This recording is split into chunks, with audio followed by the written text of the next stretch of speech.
দেশে বিদেশে অনলাইনে সংযুক্ত সেনা, নৌ ও বিমান বাহিনীর সকল অফিসার্স, জেসিও এবং সকল পর্যায়ের সদস্যবৃন্দ, আসসালামু আলাইকুম।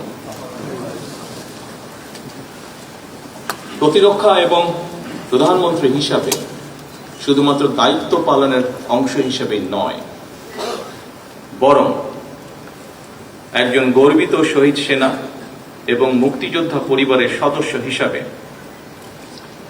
আজকের এই অনুষ্ঠানে আপনাদের সামনে উপস্থিত হতে পেরে আমি অত্যন্ত আনন্দিত। আজকের এই ধরনের অনুষ্ঠান এবং এই প্রতিবেশ আমার কাছে নতুন নয়, বরং এই ধরনের অনুষ্ঠান দেখতে দেখতেই আমি বড় হয়ে উঠেছি।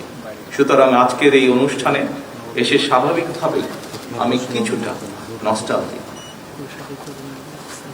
উপস্থিত সশস্ত্র বাহিনীর অফিসার্স এবং সৈনিকবৃন্দ, আমার শৈশব কৈশোরের স্মৃতির অনেকখানি দখল করে রয়েছে সশস্ত্র বাহিনীর কঠোর নিয়মানুবর্তিতা এবং দায়িত্বশীলতা।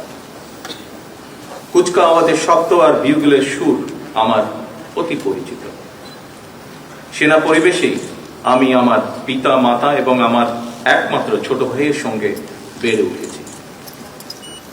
আজ আমি আপনাদের সামনে সেনা নিবাসে এই দরবারে যখন দাঁড়িয়েছি, তখন আমার মা, বাবা, একমাত্র ভাই আর আমাদের মাঝে নেই। এমনকি আমাদের সকলের স্মৃতি বিজড়িত সেনানিবাসের বাড়িটিও আমাদের কাছ থেকে কেড়ে নেওয়া হয়েছে। সেনা পরিবেশে বেড়ে ওঠার কালেই অনেক প্রিয় মুখের কথা এই মুহূর্তে আমার মনে পড়ছে আজকের এই অনুষ্ঠান।